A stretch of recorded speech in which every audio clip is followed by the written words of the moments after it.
human being is, by description,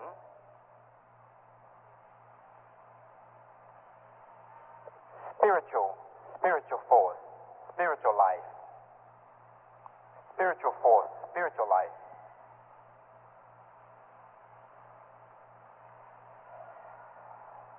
And spiritual force or spiritual life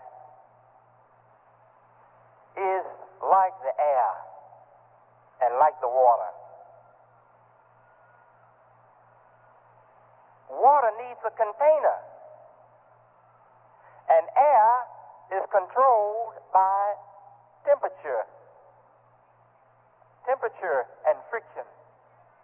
Is that right? Yes. That's what moves the air. Friction, temperature. You see? And water is moved too by friction, temperature. Water and air, very, very unstable.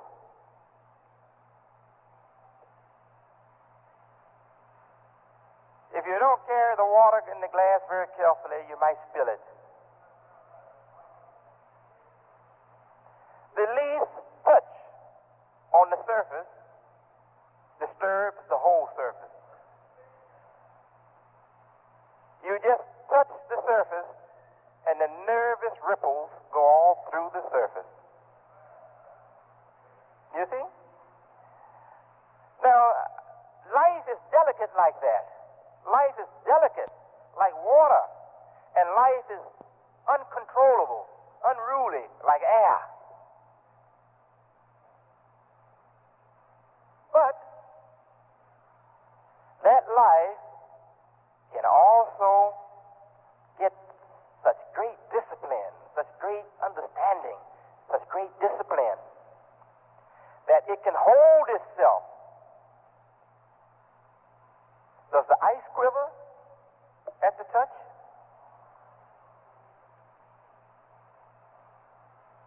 No. But the ice loses its form under heat and become water again.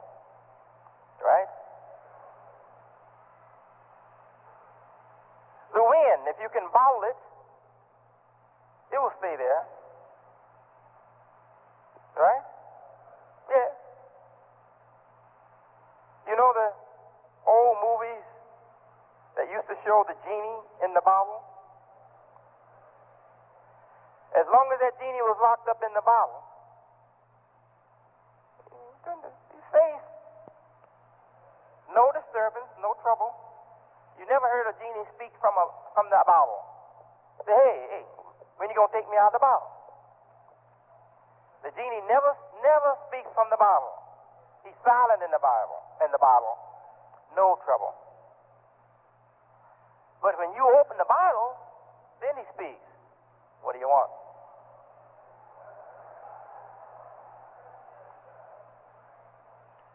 You've got so many wishes.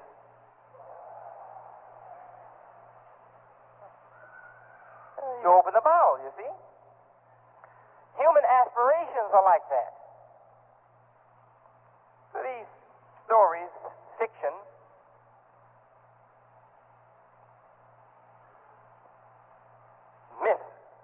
mythological movies or stories, they have wisdom at their base. You see? You have to understand that your nature is like that of the genie in the bottle. You have to keep it contained and let it out when you want something. And make sure it serves what you want.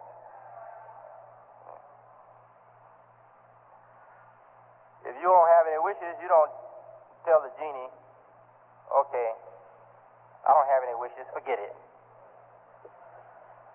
No, you say, put the top back on the bottle. You put the top back on the bottle.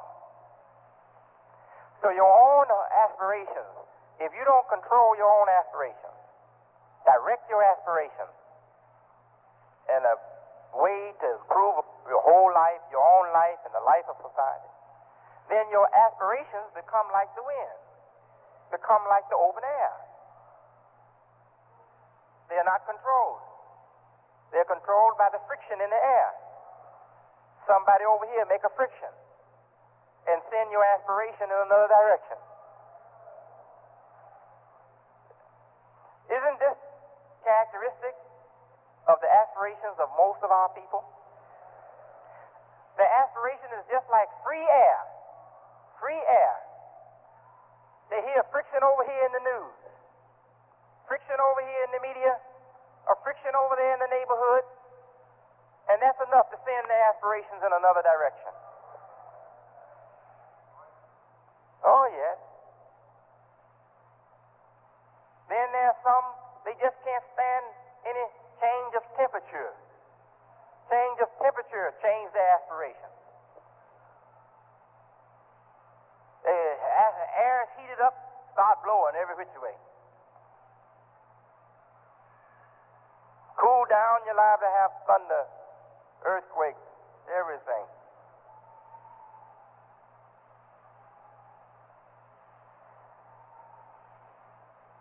We have to understand that we are creatures of spirit. And the first thing is to discipline your spirit. Discipline your spirit. There is something in the Bible that might help some of you who are Bible students understand what I'm talking about and appreciate it more. In the New Testament, the boat was disturbed. And Jesus, he rebuked the wind and not the water. He didn't blame the water for the disturbance. He blamed the wind. Meaning that there's nothing wrong with the human spirituality, nothing wrong with your natural human sentiment and spiritual makeup, but there's something wrong with your wild aspiration, with your unruly, loose, unruly aspiration. Now let us come to the teaching of Prophet Muhammad to help you see better and to understand better. Prophet Muhammad said, none of you will become real believers until your inclinations follow what I have come to you with.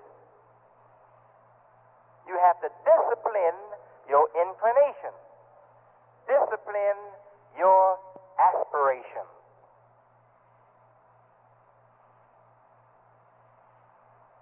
What can discipline our spiritual life, our spiritual forces? What can discipline our aspiration?